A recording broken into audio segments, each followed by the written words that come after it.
Pader ang makakalaban ni Mayor Vico Sotto kapag tumakbo siya sa pagkapangulo? Yan ang pag-usapan natin patungkol sa kinabibiliban, hinahangaan at pinakamahusay na punong lungsod sa buong bansa ngayong araw po. Pero bago natin pag-usapan yan, ay humihiling ako na pakisubscribe ang aking YouTube channel. Paki-like and share na din po mga kaparokya para mas dumami pa po ang makapanood ng content natin. Maraming salamat po sa inyo mga kaparokya at special thanks nga po pala sa lahat ng patuloy na tumatangkilik at sumusubaybay sa ating munting channel, especially po sa mga kababayan nating OFW. Sobrang na-appreciate ko po kayo mga kaparokya.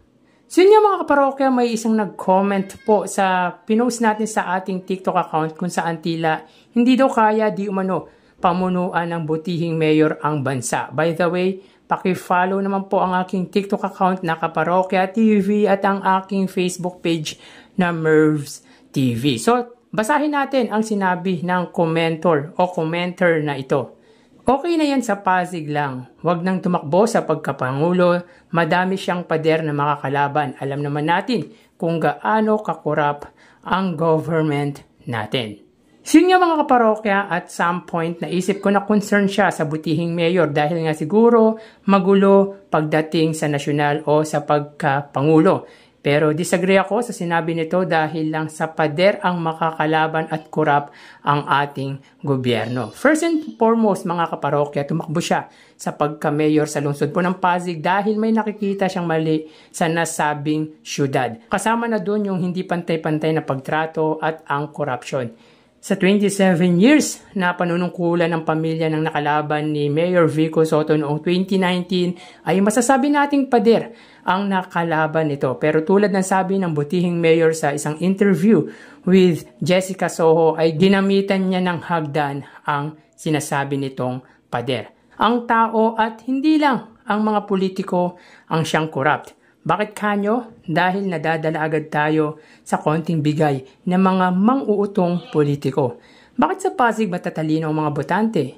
Kahit na tinapala ng pera ang mga ito ay nagawa pa din nilang ipanalo si Mayor Vico Sotto. Si Mayor Vico Sotto na tanging plataforma lang ang sandata. Kaya naniniwala ko na kung kaya ng Pasig na maging matalino ay kaya din ng mamamayan sa buong bansa. Kaya ng mga Pilipino. Kaya natin maging matalino dahil kahit anong iba tong putik sa butihing mayor, ang nagawa pa din ito ang magdidikta ng lahat. At kung kayang ayusin ang Pasig ni Mayor Vico Sotto, naniniwala ako na kaya niyang ayusin din ang buong bansa. Hindi ganun kadali pero kakayanin. Bata pa lang, pinag-aralan niya na ito, pinaghandaan. At kung hindi si Mayor Vico Sotto, sino pa ang magpapabago sa bansa? Alam naman natin mga kaparokya, lahat tayo uhaw sa pagbabago. Lahat tayo uhaw sa maayos na gobyerno. Lahat tayo uhaw na guminhawa ang buhay. So sino pa ang magbibigay sa atin ng karangyaan kung hindi natin paniniwalaan ang kakayahan ni Mayor Vico Sotto?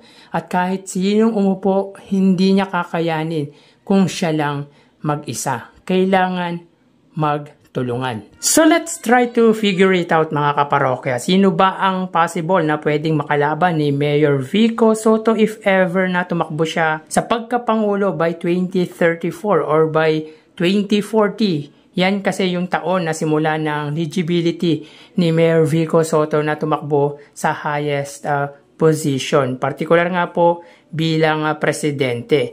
Unang-una mga Duterte, Sara Baste, or kung sino mang mga Duterte. Sandro Marcos, Isko Moreno, Raffy Tulfo.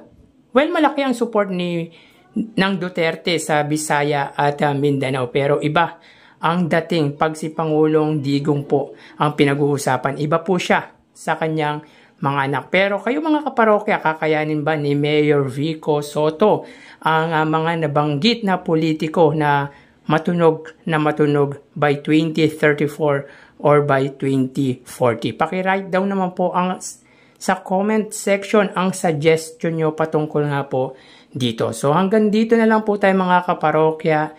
Magsiingat po tayo palagi. Thank you and God bless.